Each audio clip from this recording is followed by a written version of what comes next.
సదాశివసమారంభాం శంకరాచార్యమధ్యమాం అస్మదాచార్యపర్యంతాం వందే గురుపరంపరాం.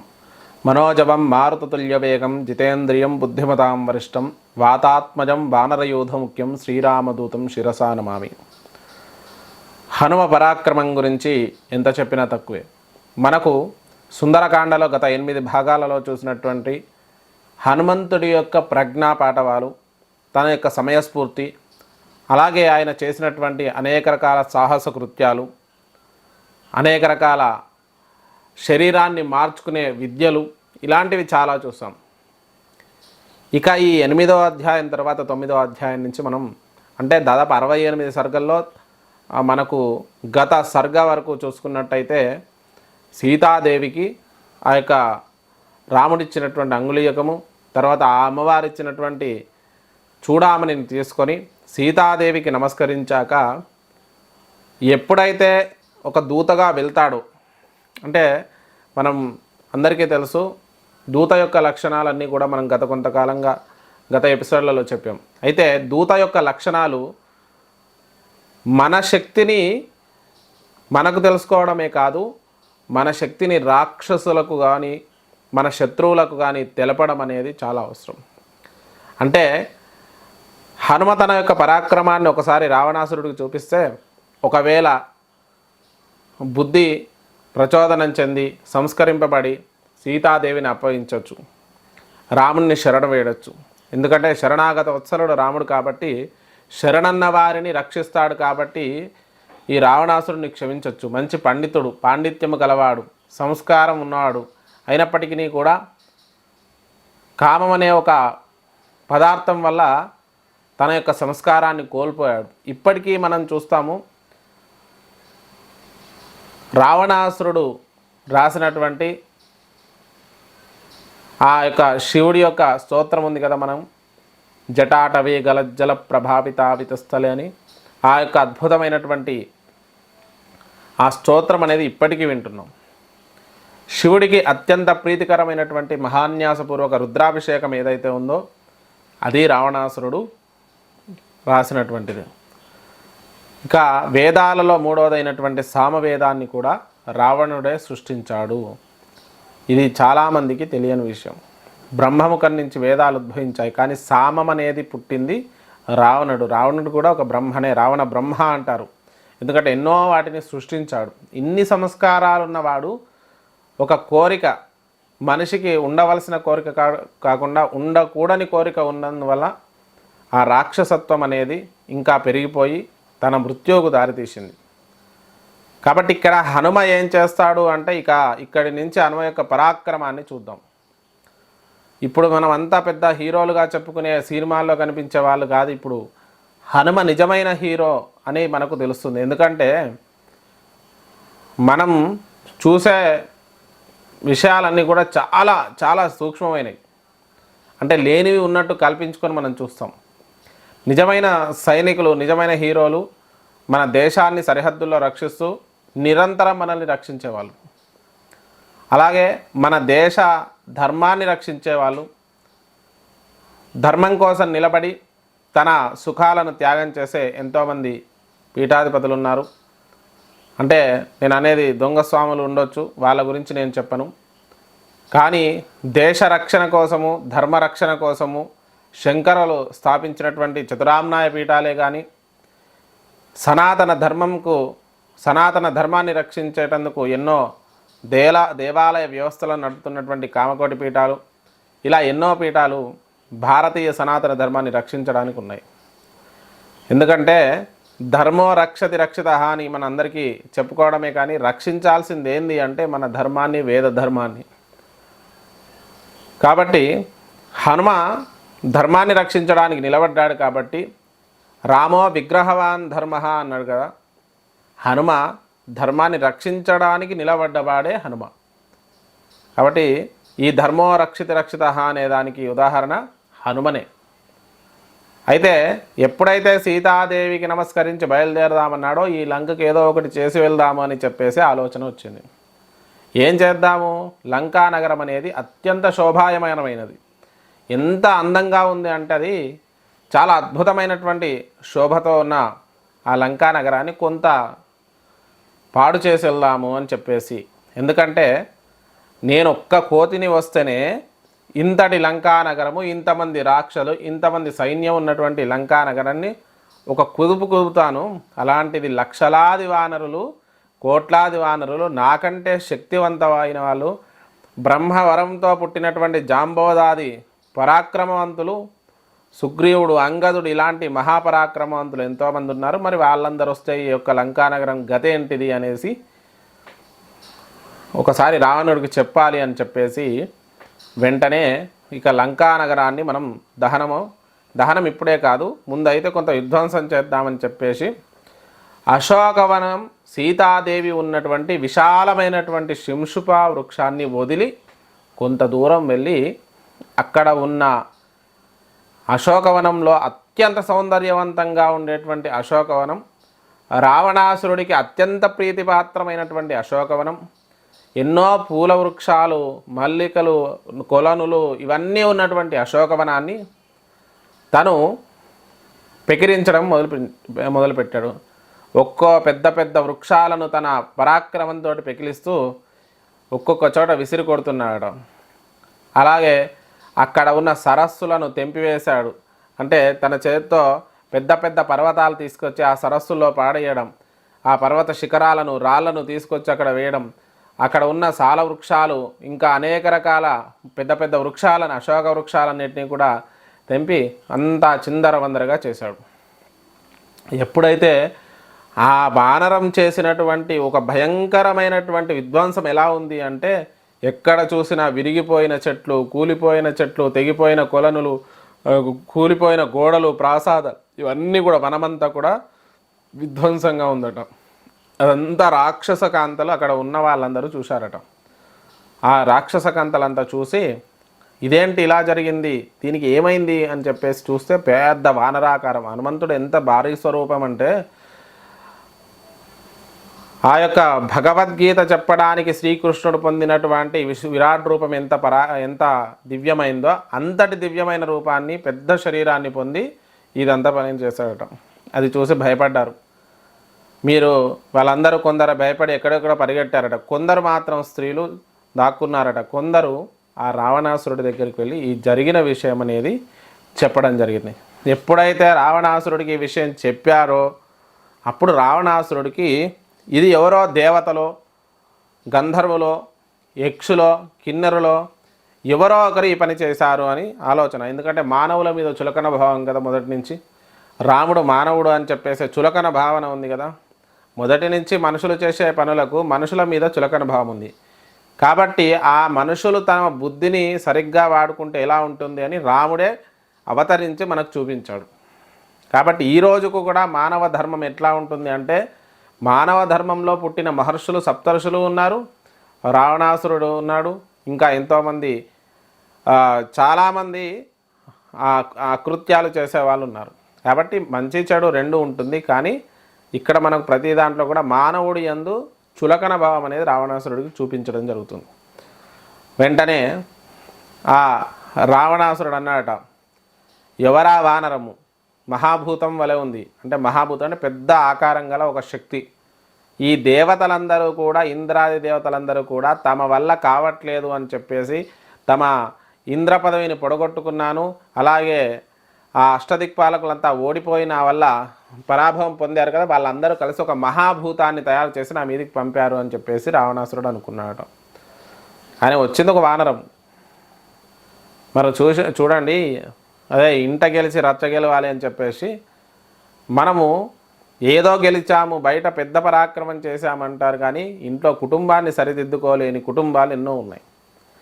ముందు నీవు, నీ తర్వాత నీ భార్య, పిల్లలు, వారి పిల్లలు, వాళ్ళందరూ సన్మార్గంలో నడిపించాలి. ఎందుకంటే శివాజీ మహారాజు లాంటి వారు కూడా తల్లి పెంపకంలో పెరిగి ధర్మం కోసం, హైందవ ధర్మాన్ని కాపాడడానికి వాళ్ళు శరీరాలను వదిలేశారు, ఎంతో యుద్ధం చేశారు.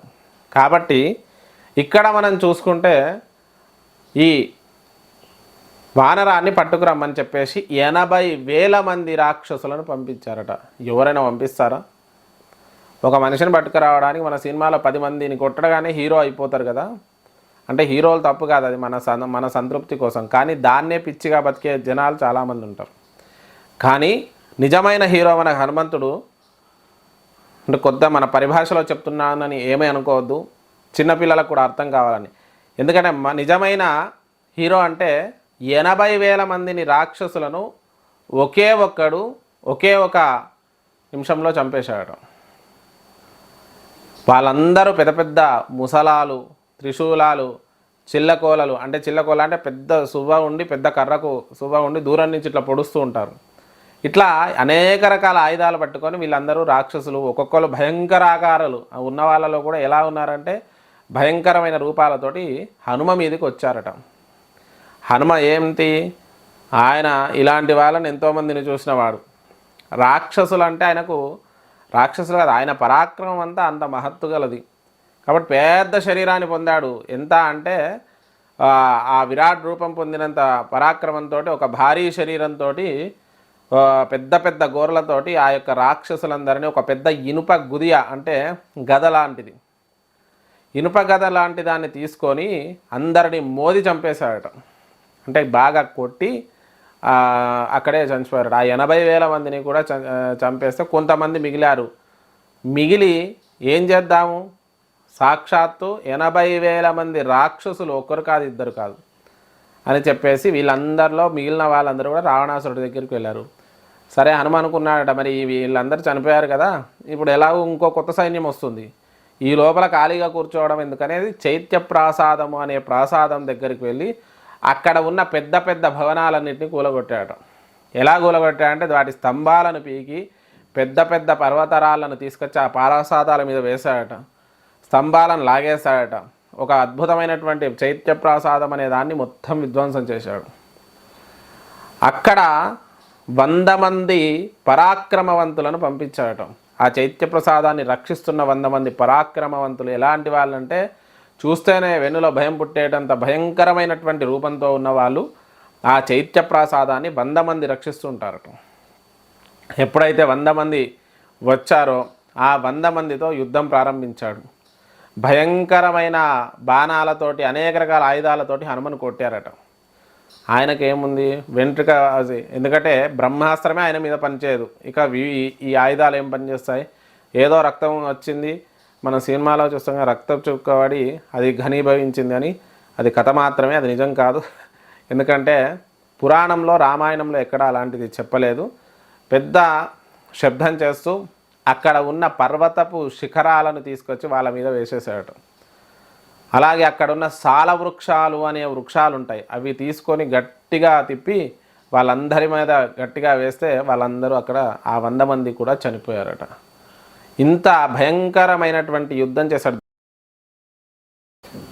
ఎప్పుడైతే హనుమంతుడు ఆ 100 మందిని చంపి ఆ చైత్యప్రసాదాన్ని కొలగొట్టాడో, రావణాసురుడు ప్రహస్తుని యొక్క కుమారుడైనటువంటి జంబుమాలిని చూశాడట. జంబుమాలి చాలా పరాక్రమవంతుడు, ఎంత యుద్ధ విద్యలు తెలిసినవాడు, ఆకాశంలో అంతరిక్షంలో యుద్ధం చేయగల సమర్థుడు. అలాంటి జంబుమాలితో నీవు వెళ్ళి శీఘ్రంగా పట్టుకురమ్మని చెప్పేసి ఆ చైత్యప్రసాదం దగ్గరికి ఈ జంబుమాలిని పంపించాడు. ఈ జంబుమాలి ఎలాంటి రథాన్ని ఉన్నదంటే గాడిదలు కట్టినటువంటి రథాన్ని ఉన్నాడట. దానికి బంగారు జాలీలు, అంటే ఎటువంటి బాణాలు కుచ్చకుండా జాలీలు ఇవన్నీ కూడా కట్టి తీసుకొని అద్భుతంగా ఆ అంతరిక్ష మార్గంలో వస్తున్నాడట. ఆ జంబుమాలి విశేషమైనటువంటి బాణాలతోటి హనుమను గాయపరచాడట. అలాగే ఆ హనుమ ఆ ఒళ్ళంతా కూడా ఆ బాణాలు అలాగే శూలాలు కుచ్చుకొని రక్తసిక్తమైందట. ఆ రక్తసిక్తమైన హనుమంతుడు ఎలా ఉన్నాడు అంటే, వాల్మీకి మహానుభావుడు ఎంత అద్భుతంగా దర్శించాడో కానీ ఆయన ఎర్రటి పండులాగా, అంటే ఉదయిస్తున్నటువంటి సూర్యుడు బాలబాణుడు ఎలా ఉంటాడో అలా ఎర్రగా కందిపోయి ఉన్నాడట. కానీ ఆ బాణాల ధాటికి అదంతా చూసి హనుమకు విపరీతమైన ఆగ్రహం కలిగిందట. వెంటనే ఒక పెద్ద బండరాయి తీసుకొని ఆ జంబుమాలి రథం మీద గిరగిరా తిప్పి కొట్టాడట. ఎప్పుడైతే జంబుమాలి రథం మీద ఈ హనుమంతుడు ఆ పెద్ద రాయితో కొట్టాడో అప్పుడు అక్కడ ఉన్న గాడిదలు కానీ, రథము కానీ, అక్కడ ఉన్న జంబుమాలి కానీ ఎక్కడ ఒక ముక్క కూడా కనిపించకుండా మొత్తం శల్యమైపోయిందట. ఎప్పుడైతే జంబుమాలి చనిపోయాడని అక్కడ ఉన్న రాక్షసులు వెళ్ళి రావణాసురుడికి చెప్పారో, రావణాసురుడు మరి ఈ జంబుమాలి అంత పరాక్రమవంతుడిని చంపాడంటే ఇంకా పరాక్రమం ఉన్న వాళ్ళను పంపించాలని చెప్పేసి 7 మంత్రుల యొక్క కుమారులను ఆ హనుమంతుడి మీదకి పంపారట. కానీ అప్పటికే అక్కడున్న వాళ్ళంతా కూడా భయకంపితులవుతున్నారు. ఆ ప్రాంతమంతా కూడా ఒక భయానకమైనటువంటి వాతావరణం ఏర్పడింది. మంత్రుల యొక్క భార్యలు కుమారులను పంపిస్తుంటే దుఃఖిస్తున్నారట. జంబుమాలి లాంటి వాళ్ళే చనిపోయారు, వీళ్ళు బాలకులు. కానీ యుద్ధంలో మంచి విశారదులైనా కూడా వీరు ఆ వానరం ఎటువంటిదో తెలియకుండా వెళ్తున్నారని చెప్పేసి చింతిస్తున్నారట. ఎప్పుడైతే 7 మంత్రి కుమారులు వెళ్ళి వీళ్ళు రథాల మీద అంతరిక్షం నుంచి బాణాల పరంపర కొనసాగిస్తున్నారట. ఇప్పుడు ఒక్క బాణం కొచ్చుకుంటే అది లాగడానికి పెద్ద యుద్ధం చేస్తారు మన వాళ్ళు. నిజానికి హనుమకు ఎటువంటి భయంకరమైనటువంటి గాయాలు అయ్యాయి అంటే విపరీతమైన గాయాలతో ఎర్రగా రక్తం పడుతూ ఉన్నాడట. కానీ హనుమ ఎక్కడ ఒక్క నిమిషము ఆయన కూర్చోలేదు. ఈ 7 మంత్రి పుత్రులు ఎప్పుడైతే వచ్చారో యుద్ధం చేస్తున్నారో వీళ్ళందరినీ ఇక చేతులతోటే చంపేశాడట. ఆయన భయంకరమైన కోరాలతోటి ఒక్కొక్కరి గుండెలు చీల్చేశాడట. కొందరిని తొడల మధ్యలో పెట్టి నలిపేశాడట. కొందరిని బాహువులతో గుద్ది చంపేశాడట. పిడికిళ్ళతో గుద్ది చంపేశాడట. ఇలా ఒక్కటి కాదు, హనుమ పరాక్రమం వింటుంటే నిజంగా ఇది కనుక ఇందులో ఉన్నది ఉన్నట్టు మనం చూపించగలిగితే మన పిల్లలందరికీ కూడా ఏ బయట సూపర్ మ్యాన్లు అక్కర్లేదు. సుందరకాండను యథాతథంగా వక్రీకరించకుండా మన పిల్లలకు చెప్పి చూపించగలిగితే దానికంటే గొప్ప పరాక్రమవంతుడు భూమండలంలో ఎవడు ఉంటాడు. ఎందుకంటే హనుమను మించిన పరాక్రమం నేను ఎక్కడా చూడలేదు, ఎవరు కూడా చూడరు. రాముడు పరాక్రమవంతుడే, కానీ హనుమ ఆయుధాలు లేకుండా యుద్ధం చేయడం, ఆయన చేతులతో, పిడికిళ్ళతో, గదలతో, చివరికి కాళ్ళతో ఎలా ఉంటే అలా యుద్ధం చేసి అంతమందిని చంపేశాడు. వారితో వచ్చిన సైన్యం మొత్తాన్ని కూడా చంపేశాడు. ఆ తర్వాత కొందరు వెళ్ళారు, ఇలా జరుగుతుంది అని చెప్పేసి ఈ 7 వీళ్ళు కూడా రాక్షసులు ఎవరైతే ఉన్నారో, రాక్షస మంత్రి కుమారులు ఉన్నారో వాళ్ళందరూ కూడా చనిపోయారు. రావణాసురుడి దగ్గరికి వెళ్ళి మళ్ళీ ఈ 7 మంత్రి కుమారులు కూడా చనిపోయారని చెప్పగానే అక్కడున్న వాళ్ళంతా విపరీతమైన దుఃఖానికి లోనయ్యారట. తర్వాత అంత బాధ ఉన్నా కూడా రావణాసురుడి యొక్క లక్షణం ఏంటి అంటే, నేను పరాక్రమవంతుణ్ణి అనే ఒక భేషజం అనేది ఉంటుంది కదా, తన యొక్క బాధను తన భయాన్ని బయటపడనీయకుండా వాళ్ళు పోయారు కదా, ఇంకా వాళ్ళందరికీ కూడా మోక్షం వస్తుంది అని చెప్పేసి ఇంకా 5 పంచసేనాగ్ర నాయకులు అని చెప్పేసి 5 సేనా నాయకులను పంపించారు. ఎవరు అంటే ప్రఘసం భాసకర్ణంచ, విరూపాక్ష యూపాక్షుడు, అలాగే దుర్ధరం, ప్రఘసం, భాసకర్ణం, ఈ 5 వీళ్ళు ఎలాంటి పరాక్రమవంతులు అంటే చాలా సేనానాయకులు కాబట్టి యుద్ధనీతి యందు విశేషమైనటువంటి అనుభవము, అలాగే యుద్ధ రంగమున ఆరితేరి ఉన్న వాళ్ళు వీళ్ళు 5 పంపించాట.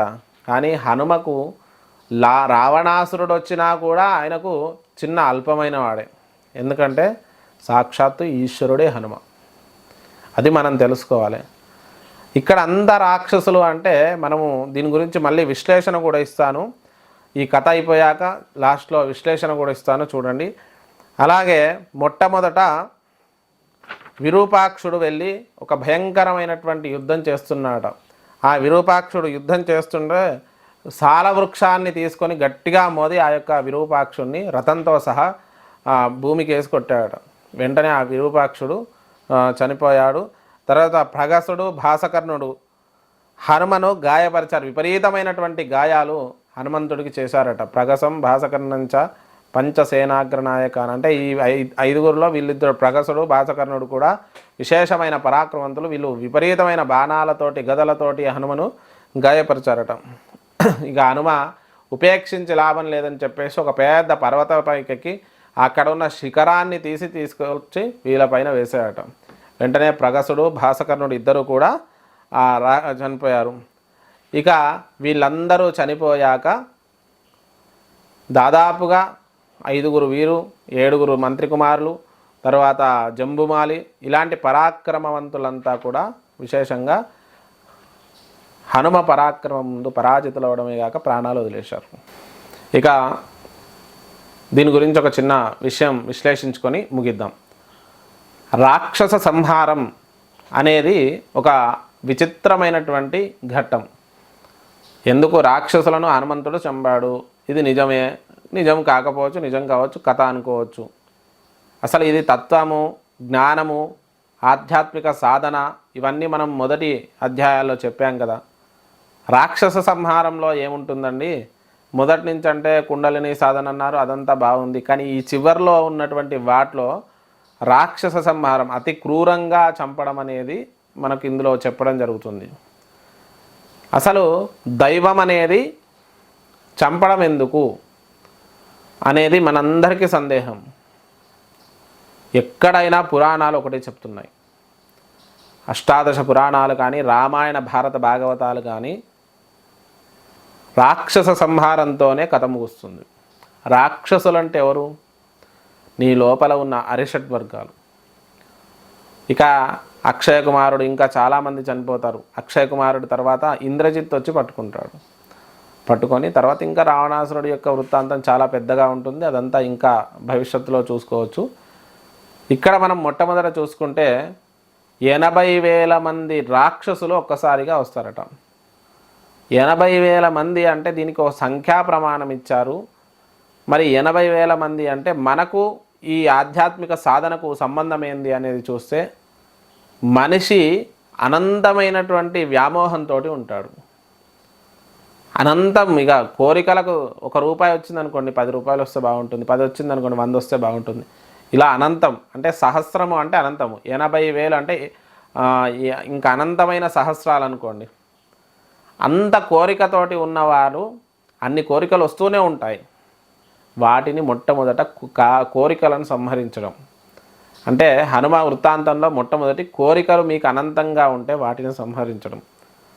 ఇక జంబుమాలి అంటే పరాక్రమము చూపిస్తాడు. అలాగే ఇక్కడ మనం కథాన్వేషణతో తీసుకుంటే మనిషి క్రోధానికి లోనవుతాడు. ఎప్పుడైతే కోరికలు ఎక్కువైతే క్రోధానికి లోనవుతాడు. కాబట్టి తర్వాత క్రోధాన్ని అణచడం. తర్వాత ఇక్కడ 7 మంత్రి కుమారులు. 7 మంత్రి కుమారులు అంటే అరిషడ్ వర్గాలే కాదండి. పోని పంచేంద్రియాలు, పంచ జ్ఞానేంద్రియాలు, పంచ కర్మేంద్రియాలు ఇవన్నీ ఉన్నాయి. మరి 7 సంఖ్య ఎక్కడి నుంచి వచ్చింది అంటే మనిషికి కామ, క్రోధ, లోభ, మోహ, మద, మాత్సర్యాలు ఈ 6 కలిస్తే ఏమవుతుంది అంటే మనస్సును పాడు చేస్తుంది, 7వదైనట్టు. కాబట్టి ఈ 6టిని ఈ 7వదాన్ని అధీనంలో ఉంచడానికి, ఈ 6టిని చంపి 7వదాన్ని అధీనంలో ఉంచడం. కాబట్టి ఈ 7 రాక్షసులను కూడా సంహరించడం. ఇప్పుడు ఇది జరిగితే ఏమవుతుంది? ఈ తర్వాత వచ్చేట పంచసేనాగ్ర నాయకాహ అని చెప్పేసి ఇందాక చెప్పాం కదా. 5 సేనానాయకులు వచ్చారు. మరి వీళ్ళెవరు అంటే పంచ కర్మేంద్రియాలు, పంచ జ్ఞానేంద్రియాలు. ఈ 6 కోరికలను కూడా కంట్రోల్ చేస్తే ఈ 5 ఏవైతే ఉన్నాయో అవి ఆధీనంలోకి వస్తాయి. తర్వాత అక్షయ కుమారుడు వస్తాడు. వీటన్నిటికీ మూలమైనటువంటి బ్రహ్మజ్ఞానం కలగడానికి మనిషి యొక్క మేధస్సు కొంత అడుగు ముందుకు పడుతుంది. కాబట్టి ఇంకా వచ్చే కథల్లో ఇంకా చాలా విశేషం. అంటే ఆధ్యాత్మిక విశ్లేషణ లేని యొక్క పురాణాలు ఏవీ లేవు మనకు. ఆధ్యాత్మికంగా మనల్ని చైతన్యం భగవంతుడి వైపు నడిపించడానికే ఈ అష్టాదశ పురాణాలు కానీ, రామాయణ భారత భాగవతాలు కానీ ఉన్నాయి. కాబట్టి మనమందరం జాగ్రత్తగా వాటి అంతర్గత రహస్యాలను, వాటి విశేషాలను తెలుసుకుంటూ ముందుకు వెళ్తే బాగుంటుంది. కథాపరంగా కొంత విశ్లేషణ ఇచ్చినా కూడా అనంతమైంది సుందరకాండ. 3000 శ్లోకాలే అనిపిస్తుంది, కానీ 3000 అధ్యాయాలుగా చెప్పినా కూడా అది తక్కువే. కాబట్టి ప్రతి శ్లోకానికి మంత్ర సహితమైనటువంటి శక్తి ఉంది. కాబట్టి అందరూ జాగ్రత్తగా ఈ అధ్యయనం చేయండి. మరి స్వస్తి ప్రజాభ్యా పరిపాలయంతాం న్యాయేన మార్గేణ మహిమహేష గోబ్రాహ్మణేభ్య శుభమస్తు నిత్యం లోకా సమస్తా సుఖినో భవంతు.